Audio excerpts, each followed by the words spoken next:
ठीक हो गया। अच्छा जनाब, एक तो ये बड़ा ज़बरदस्त जो इवेंट आ रहा है माजिद भाई, ये जो इस्लामिक रिवाइटलाइजेशन वालों Yes. का बहुत ही IRS जी RIS वालों का, भाई इस पे आप ज़रूर जाएं क्योंकि दुनिया सारी से इसके ऊपर स्कॉलर्स आते हैं और वो स्कॉलर्स जो हैं वो यानी सॉरी टू से नो ऑफेंस बट मगर वो हमारा जैसे टिपिकल पाकिस्तानी मुल्ला है ना, वो नहीं है। वो बड़े पढ़े लिखे स्कॉलर्स हैं, यूनिवर्सिटी के प्रोफेसर्स हैं और बहुत जगहों पे वो उनको पूरी नॉलेज होती है फ़िक़्ह की, हदीस की, तो लेक्चर्स वगैरह वो देते हैं। तो वो सारे यहाँ पे आ रहे हैं टोरंटो के अंदर।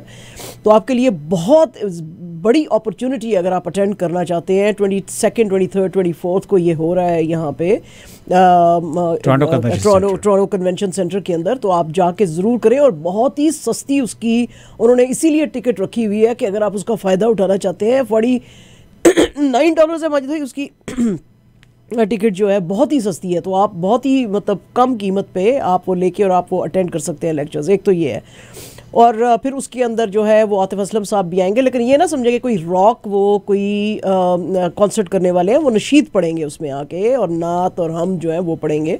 तो आप उसको भी एंजॉय कर सकते हैं। तो आप ज़रूर जाएंगे RIS के इवेंट पे। अच्छा दूसरी जो है चीज़ जनाब, लीज़ा कॉस्मेटिक्स की आज से फिर से दबादब सेल शुरू हो गई है ज़बरदस्त, फ्राइडे सैटरडे संडे मंडे। तो अगर आपको ब्रांडेड चीज़ें और कम कीमत पे चाहिए और आप छुट्टी पे जा रहे हैं तो ये आपके लिए बहुत अच्छा मौका है। ठीक है जी, ये करें। अच्छा जी, अब उसके साथ हम करते हैं खबरें अपनी शुरू। अच्छा मजिद भाई जो डग फोर्ड साहब है ना जी, आज वो थे यहाँ पे डार्लिंगटन के एरिया के अंदर और यहाँ पे फॉर द फर्स्ट टाइम जो है इन्होंने आज ऐलान किया कि यहाँ पे स्मॉल मॉड्यूलर रिएक्टर जो है वो खोल रहे हैं, ग्रिड स्केल का मैन ऑफ कोर्स, लेकिन वो मॉड्यूलर जो है एक रिएक्टर खोल रहे हैं क्योंकि और इनके साथ थे minister of energy Todd Smith. उन्होंने कहा जी हमारी जो है ज़रूरतें एनर्जी की बहुत ज़्यादा बढ़ गई हैं और चूँकि ऑन्टेरियो के अंदर बहुत सारे लोग आ रहे हैं तो आने वाले दिनों में हमको 300,000 तक ये 300 मेगावाट की इलेक्ट्रिसिटी पैदा करके 300,000 होम्स तक को दे सकेगा क्योंकि लोग ऑन्टेरियो में बहुत आ रहे हैं। और वैसे भी हम जो है अब क्लीन एनर्जी की तरफ जा रहे हैं। बाय 2050 हमारा ये है कि हम net zero green house gas emissions की तरफ जाएंगे। तो ये बहुत बड़ी अपॉर्चुनिटी है और इसको देखते हुए बहुत सारी इन्वेस्टमेंट आएगी क्योंकि कंपनीज जो है वो देख रही हैं कि किन किन जगहों के ऊपर क्लीन एनर्जी है तो वहाँ पे जाएंगे। वैसे भी जो 60% ऑफ हमारी डेली जो यूज़ यहाँ पे ऑन्टेरियो के अंदर पावर होती है वो न्यूक्लियर प्लांट से होती है, लेकिन वो अब एजिंग प्लांट्स हैं। तो अब आने वाले दिनों में एक्सपर्ट्स ने इनको कहा था कि अगर आपने नए ना शुरू किए एनर्जी के प्रोजेक्ट्स तो फिर ब्लैकआउट्स आ सकते हैं और एनर्जी के बिल्स भी जो है 2030 तक बहुत ज़्यादा ऊपर जाएंगे। तो उस सिलसिले में आज उन्होंने खोला है और उन्होंने कहा जी ये जॉब्स भी कोई 100 जॉब्स भी डरहम के एरिया में क्रिएट करेगी। इसके अलावा हमारे डग फोर्ड साहब आज काफ़ी भड़के हुए थे हमारी जो है ऑडिटर जनरल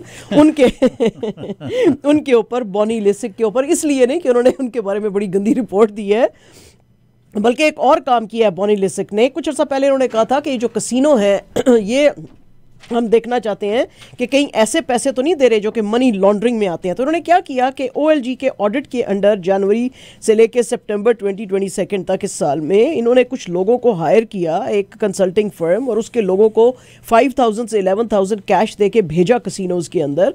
वहाँ पे उन्होंने कुछ देर टेबल्स पे और स्लॉट्स पे खेला और फिर वो जो है अपने कैश आउट करने के लिए गए चेक्स। तो उन्होंने इसके ऊपर कहा कि वैसे तो वो वेरीफाई करते हैं कि आपकी विंस जो है लेजिटिमेट है कि नहीं है, लेकिन बॉडी लिसिक का कहना था कि ये जो इनको चेक्स मिले 4,900 से 10,750 तक, ये लॉन्डर्ड हो सकते हैं क्योंकि ये आपको सोर्स ऑफ फंड्स जो है वो आप कह सकते हैं कि हमने कसिनो में जीता है। तो वो कसिनो का पैसा कहाँ से आ रहा है वो नहीं। तो उसके ऊपर आज डग फोर्ड साहब बहुत भड़के हुए थे। उन्होंने कहा आप ऑडिटर जनरल हैं, आप पैसा कहाँ गलत इस्तेमाल हो रहा है आप उसके ऊपर करें, आप स्टिंग ऑपरेशंस करने की कोशिश ना करें, ऑल द मोर जबकि वो फेल हो गया। और आप जो है लाइन ना क्रॉस करें, you stay in your own lane, और आप अपने आप को डेप्यूटाइज ना करें और सीक्रेट सर्विस की जो है उसकी तरह बिहेव ना करें। तो काफ़ी आज जो है उन्होंने इनको ज़रा खींचा है। हमारे जो पब्लिक सेफ्टी मिनिस्टर हैं जी मार्को मेंडिचिनो, उन्होंने आज कहा है कि हम बहुत जल्द, डेट तो उन्होंने नहीं दी लेकिन उन्होंने कहा बहुत जल्द हम एक पब्लिक कंसल्टेशन शुरू करेंगे इस चीज़ के ऊपर कि हमको क्या एक खोलने की ज़रूरत है फॉरेन एजेंट रजिस्ट्री, क्योंकि हमें पता चला है कि बहुत सारे लोग जो है वो हमारे डेमोक्रेटिक सिस्टम्स को, हमारे लोगों को, हमारे प्रोसेसेस को थ्रू डिप्लोमेटिक चैनल्स, जैसे कि मतलब जिनको लीगल चैनल्स कह सकते हैं, उनसे उसे इन्फ्लुएंस करने की कोशिश कर रहे हैं और इसके ऊपर बड़ा कंसर्न है हमारे एलाइज जैसे कि यूएस और ऑस्ट्रेलिया है। तो हम ये पूछना चाहते हैं लोगों के साथ कंसल्टेशंस में और एक्सपर्ट से कि क्या हमको ऐसा कुछ अदारा खोलने की ज़रूरत है कि नहीं है, ताकि हम इन सब चीज़ों को रोकें। और अगर कोई बंदा हमको नहीं बताएगा कि वो किसी फॉरेन गवर्नमेंट के उसके ऊपर काम कर रहा है यहाँ पे कहने पे, तो फिर उसको फाइन भी किया जा सकता है और इम्प्रिजनमेंट भी दी जा सकती है। तो ये सारी चीज़ें जो हैं इनके ऊपर आज उन्होंने बात की। अब देखेंगे कि ये खोल सकते हैं कि नहीं। स्टैट्स कनाडा की आज एक खबर आई है जी, और इसके मुताबिक जो है एम्प्लॉयमेंट में कुछ ज़्यादा चेंजेस नहीं आए। नवंबर में इकोनॉमी में सिर्फ 10,000 ही जॉब्स ऐड हुई थी, लेकिन अनएम्प्लॉयमेंट जो है वो 5.1 था लास्ट मंथ। और वो जो है अक्टूबर से ज़रा नीचे आया है, 5.2% था अक्टूबर में, तो नवंबर में यानी कि लास्ट मंथ थोड़ा नीचे रहा। इसके अलावा उन्होंने कहा जी कि ये जो एम्प्लॉयमेंट थी finance, insurance, real estate, rental, leasing, manufacturing के अंदर, इंफॉर्मेशन, कल्चर, रिक्रिएशन में चूँकि जॉब्स आई तो इसलिए। इसके अलावा उन्होंने कहा जी कि जो औरतें हैं बिटवीन 25 से 54 उन्होंने काफ़ी जॉब्स ली, 81.6% इन नवंबर, जो कि रिकॉर्ड हाई है 1976 से। और अनएम्प्लॉयमेंट रेट जो है वो नीचे आ गया 4.9%, जो कि समर में आया था, तो उसकी वजह से ये थोड़ी सी जो चेंज आई है वो आई है।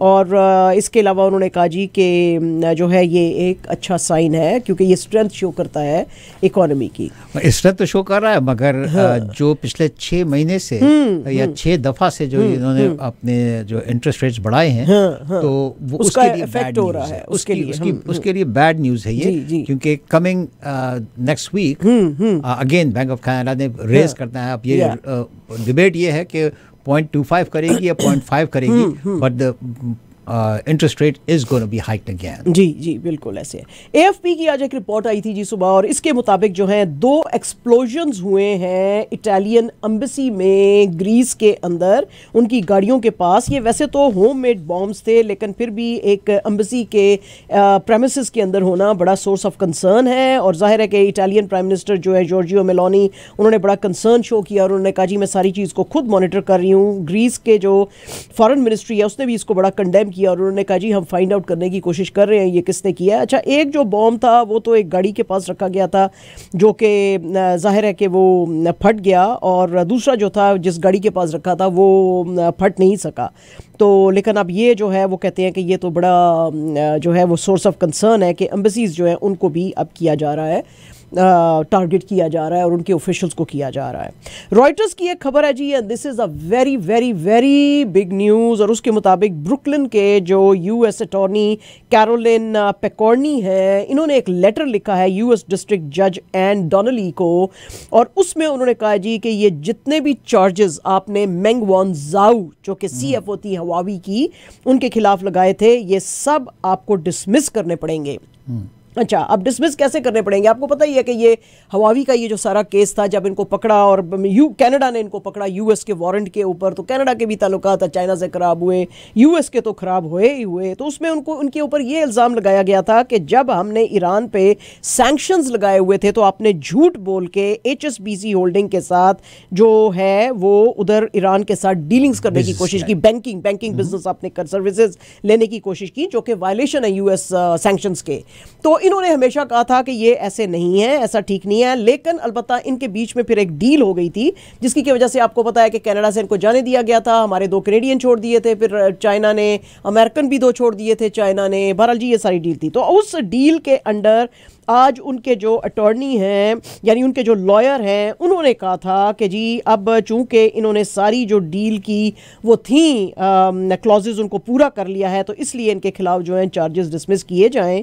और वैसे ये मान गई थी कि इन्होंने फॉल्स स्टेटमेंट दी थी बैंक के एग्जीक्यूटिव को 2013 के मीटिंग में, लेकिन इसके अलावा उन्होंने कहा था कि मैंने कुछ भी नहीं किया और आई स्टैंड बाय माई जो है वो स्टेटमेंट। मेंग वांजाऊ आपको पता ही है हवावी के जो फाउंडर और सीईओ हैं, रेन ज़ेल्फी उनकी बेटी हैं और चेयरवुमन भी हैं इनकी कंपनी की। तो ये कनाडा से इनको जाने दिया गया था सितंबर 24, 2021 में, और उसके बाद से कोशिश की जा रही थी कि चाइना के साथ ताल्लुकात अच्छे किए जाएं, लेकिन बहुत ही अब आपको पता ही है कि कहाँ पे खड़े हुए हैं दोनों मुल्कों के। रॉयटर्स की एक खबर है जी, और इसके मुताबिक क्रेमलिन के जो स्पोक्स पर्सन है डिमिट्री पेस्कॉव, उन्होंने आज कहा है जी कि जो चाइना है वो नहीं, पुतिन साहब जो है, उन्होंने कहा है पुतिन साहब is open to negotiations with Biden साहब, क्योंकि बाइडन साहब ने जो मैंने आपको कल बताया था कि फ्रेंच प्रेसिडेंट आए हुए मैक्रोन साहब वहाँ पे, तो व्हाइट हाउस में बात करते हुए बाइडन साहब ने कहा था कि ये जो वॉर है उसको एक ही कीमत पे रोका जा सकता है अगर पुतिन साहब जो हैं उनको हम अकाउंटेबल करेंगे, लेकिन अगर वो बात करना चाहते हैं तो हम उनके साथ बात करेंगे। तो इसका जवाब देते हुए क्रेमलिन ने कहा कि पुतिन साहब जो हैं वो तो हमेशा ओपन होते हैं फॉर नेगोशिएशंस, तो वो बात करने को हमेशा तैयार होते हैं, लेकिन ये इस चीज़ के ऊपर बड़ा यूएस का कंसर्न है कि पुतिन साहब को कोई रिग्रेट्स नहीं है इस चीज़ के। वो कहते हैं कि ये हमारा स्पेशल मिलिट्री ऑपरेशन था अगेंस्ट यूक्रेन, और ये जो था बड़ा वाटरशेड मोमेंट था क्रेमलिन के लिए, क्योंकि जो बहुत अरसे से जो वेस्टर्न हेजमी थी उसको हमने तोड़ने की कोशिश की है। तो अब ये बातचीत पे इन्होंने एक कंडीशन लगाई है कि वो जो है आपको रशिया को सारा जगहें जो है खाली करनी पड़ेगी। हाँ जी, रशिया ने कहा कि that condition is not Okay, on the table, yeah. बात कर दिए, हाँ, नेगोशिएशंस हम करेंगे और आपकी कोई बात जो है वो क्योंकि उसने आज बहुत क्लियरली कहा, उन्होंने कहा कि हम आपसे नेगोशिएशंस करेंगे keeping in view our own interest, our own interest. तो अगर वो उनके इंटरेस्ट में है तो वो है, और वो कहते हैं कि हमारी जो 1991 की फॉल ऑफ सोवियत यूनियन थी उसका हमने बदला लिया इस चीज़ के अंदर। तो हिस्ट्री आपको पता ही है, हम आपको बताते रहे हैं कि क्या हुआ। वॉशिंगटन पोस्ट की जनाब आज एक बहुत बड़ी रिपोर्ट है जो कि आई है, और इसमें अब रशिया के साथ अमेरिका के और भी ज़्यादा ख़राब होंगे। आपको पता ही है एडवर्ड स्नोडन जो फॉर्मर नेशनल सिक्योरिटी एडवाइज़र थे वहाँ पे अमेरिका के अंदर, और फिर उन्होंने सारा कुछ रिवील किया था कि वाशिंगटन कैसे कैसे लोगों की जो है वो चीज़ें प्राइवेट जो है उनको फाइंड आउट करते हैं और फिर उनके खिलाफ यूज़ करते हैं। अच्छा, आज इनकी जो लॉयर हैं एनाटोली कुचरेना कुचरेना एनाटोली कुचरेना जो है उन्होंने आज कहा है कि आज इनको फाइनली जो है एडवर्ड स्नोडन को रशियन सिटीजनशिप दे दी गई है। इसकी इजाज़त जो थी पुतिन साहब ने कुछ अर्सा पहले दी थी एक डिक्री में सितंबर में, और 72 और भी फॉरेनर्स जो थे उनको भी कहा था कि इनको दी जाए। तो पहले तो पुतिन साहब ने इनके ऊपर बड़ा एतराज़ किया था स्नोडन साहब के ऊपर, लेकिन फिर उन्होंने कहा जी कि इसको ट्रेटर कह रहे हैं, ये ट्रेटर नहीं है, इसने यूएस इंटरेस्ट के खिलाफ बात नहीं की, इसने सिर्फ एक जो गलती वो रजीम करती थी उसके ऊपर पॉइंट आउट करने की कोशिश की है कि लोगों की प्राइवेसी आप जो है वो आप रिस्पेक्ट करें, तो आप उसको क्यों एनक्रोच कर रहे हैं। तो उसके लिए इनको दी गई है, और आज ये उन्होंने बड़ी खुशी का इजहार किया। उन्होंने कहा 2 साल की वेटिंग के बाद और 10 साल के एग्जाइल के बाद मैंने बहुत कुछ खो दिया था, अपने पेरेंट्स, अपनी फैमिली, लेकिन अब जो है मैं अपने बच्चे खोना नहीं चाहता हूँ। और इनकी ये जो लॉयर हैं एनाटोली कुचरेना, उन्होंने कहा है जी कि अब इनकी जो वाइफ है उनके भी प्रोसेसिंग जो है पेपर्स के शुरू हो गए हैं। ठीक है जी, इतनी हैवी न्यूज़ के बाद आप क्या सुनना चाहेंगे? एक ज़रा अच्छी न्यूज़ करें। अच्छी न्यूज़ है जी, नाज़ा जो है वो बड़ी नज़ाकतें दिखा रही हैं और बड़ी अपनी बड़ी बड़ी पलकें दिखा रही हैं और बड़ी स्माइल कर रही हैं दोहा के अंदर, कतर में, और लोग उनकी बड़ी तस्वीरें, सारा फॉरेन मीडिया उसकी तस्वीरें खींच रहा है। अब ये नाज़ा कौन है? नाज़ा कैमल है। वहाँ पे जनाब दोहा कतर के अंदर just a few miles away, 15 miles away from main Doha, एक पेजेंट हो रहा है मोस्ट ब्यूटीफुल कैमल्स के लिए, और वहाँ पे बेतहाशा जो है वो आए हुए हैं विजिटर्स जो उनकी तस्वीरें खींच रहे हैं। और इनके जो ओनर्स हैं कैमल्स के, वो कह रहे हैं कि हमारे ये कैमल्स रोनाल्डो और मेसी से भी ज़्यादा खूबसूरत हैं और अच्छे हैं। और ये सारी जो चीज़ है इसको ऑर्गेनाइज़ किया था जो वर्ल्ड कप के ऑर्गेनाइजर्स थे अलॉन्ग विद कतर की ministry of sports and youth, क्योंकि वो कहते हैं हम बताना चाहते हैं लोगों को कि हमारा कल्चर क्या है। तो वहाँ पे बड़े खूबसूरत लग्जरी ग्लास टेंट्स बनाए गए हैं जिसके के अंदर लोग बैठ के, ये अब रेसेस जो है, पेजेंट है जी, ये ब्यूटी पेजेंट है, इसके अंदर जो विनर जो कैमल होएगी उसको बहुत ज़बरदस्त इनाम दिए जाएंगे। और वो कहते हैं जी कि ये वैसे ही है, अगर आप देखते हो कि वेस्टमिनिस्टर में जो डॉग शो होता है तो लोग अपने मोस्ट ब्यूटीफुल डॉग्स लेकर आते हैं, उनके शो करते हैं, तो हम अपने मोस्ट ब्यूटीफुल कैमल्स का शो कर रहे हैं। तो ये जब यहाँ पे लोग आ रहे हैं विजिटर सारे, तो उनको वेलकम किया जाता है कैमल कंपटीशन के सॉन्ग के साथ, और फिर उनको जनाब वहाँ पे कड़क चाय दी जाती है। क्या बात है जी। और कावा देते हैं, कावा देते हैं आप, कड़क चाय, तो और भी बहुत सारी चीज़ें हैं वहाँ पे। बहरहाल एनीवेज, द वायर की एक स्टोरी है जी, और इसके मुताबिक जो क्रिश्चियंस हैं यूपी के फतेहपुर एरिया में, उन्होंने बड़ी आज कंप्लेन की है। उन्होंने कहा कि ईस्टर के वक्त में जब हम अपने चर्च में बैठे हुए थे और हम अपनी प्रेयर्स कर रहे थे तो कुछ लोग घुस आए थे विश्व हिंदू परिषद के, और उन्होंने हमें जब परेशान किया, हमने पुलिस को बुलाया तो पुलिस ने कहा हम आपको प्रोटेक्शन देंगे, लेकिन अब वो हमारे बंदों को उस वक्त पकड़ के ले गए थे, अभी तक उन्होंने पकड़ा हुआ है। और अब ये लोग जो है फिर से विश्व हिंदू परिषद के ये हमें आके जो है परेशान कर रहे हैं और हमारे पे एलिगेशंस लगा रहे हैं। विश्व हिंदू परिषद के जब मेंबर से पूछा तो उन्होंने कहा जी ये जो चर्च है ये कन्वर्ट कर रहा है लोगों को हिंदू से क्रिश्चियनिटी की तरफ। तो उन्होंने कहा जी कि जो वहाँ पे है रेवरेंड एडविन जॉन वेस्ली, उन्होंने कहा कि ये बिल्कुल झूठ है, हम किसी को कन्वर्ट नहीं कर रहे हैं, लेकिन हमारे खिलाफ जो है बहुत जुल्म हो रहा है।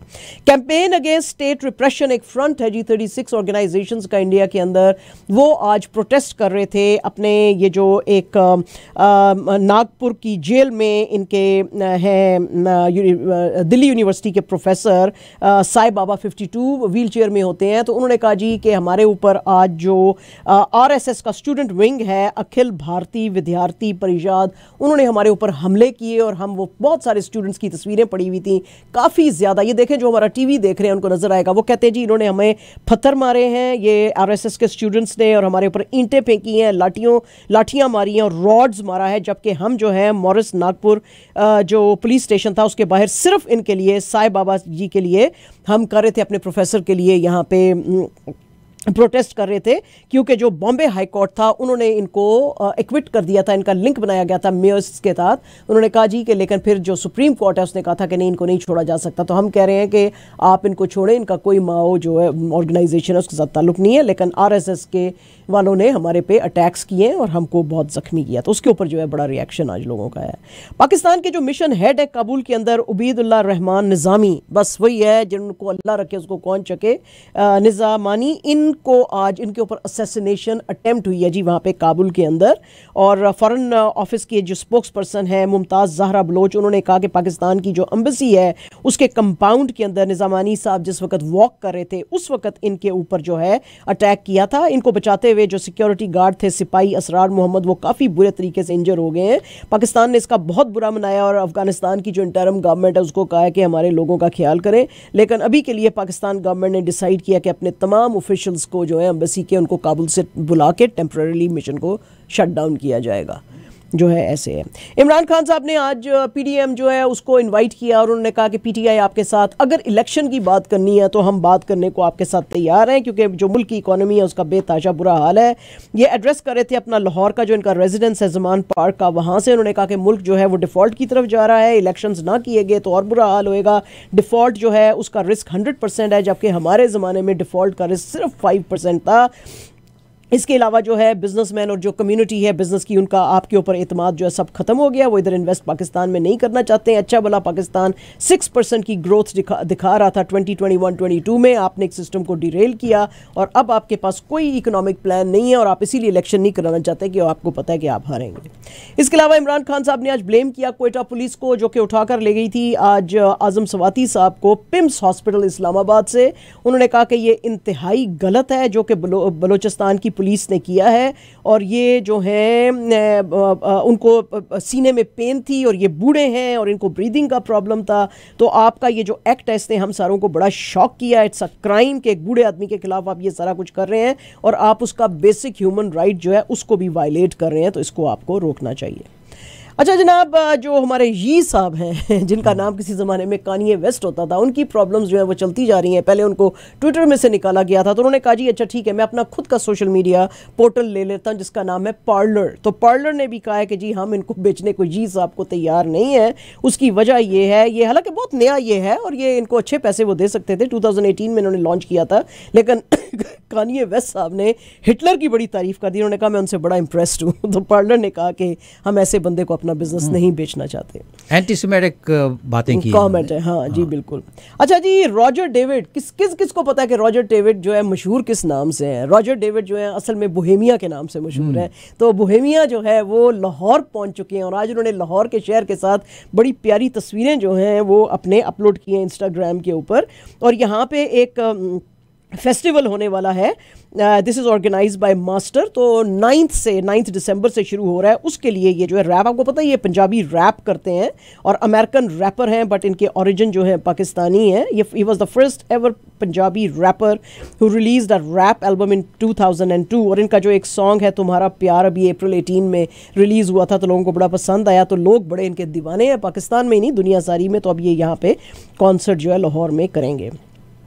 जमाइमा गोल्डस्मिथ की जनाब जो प्रोडक्शन थी what's love got to do with it ने जो second edition of Red Sea International Film Festival जनाब जो जद्दा के अंदर हुआ है, उसकी ओपनिंग फिल्म थी ये। वहाँ पे इन्होंने फिल्म जो है वो ओपन की है और उसको बड़ा वहाँ पे पसंद किया गया है। ये फेस्टिवल जो है कल से शुरू हुआ था और 10 तारीख तक रहेगा। ये जद्दा में हो रहा है। इसके अंदर 131 फीचर्स दिखाए जाएंगे।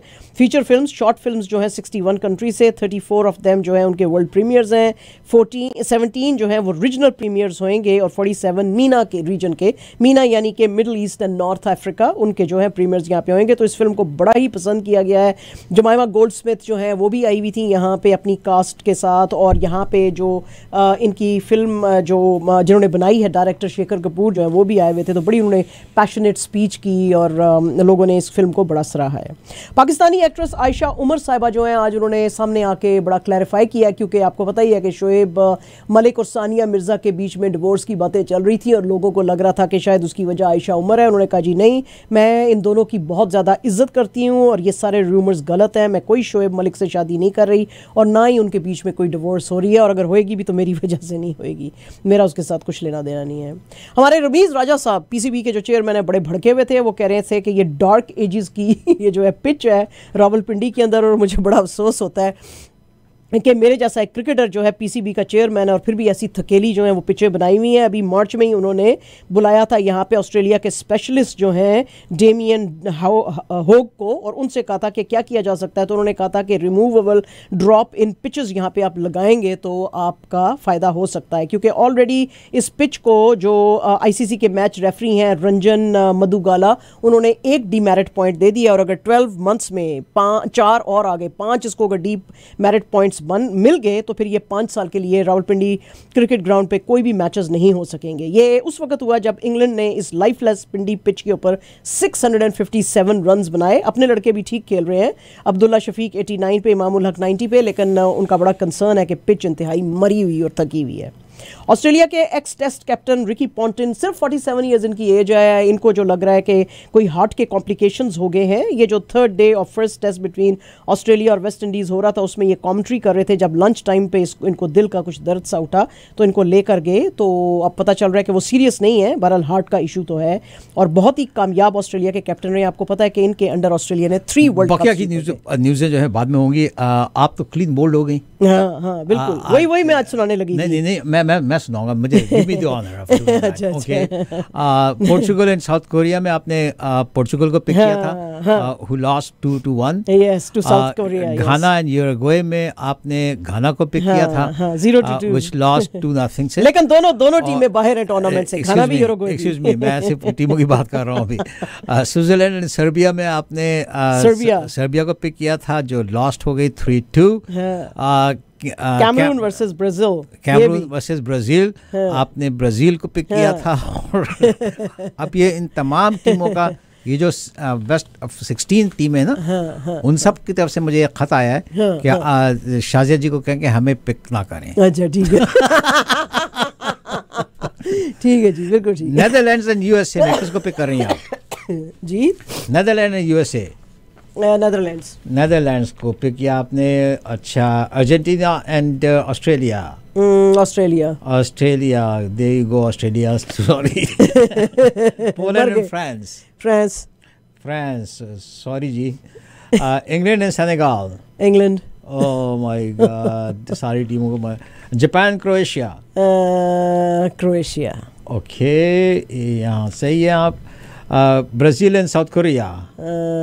ब्राजील को आपने पिक किया। हालांकि south Korea. Morocco and Spain.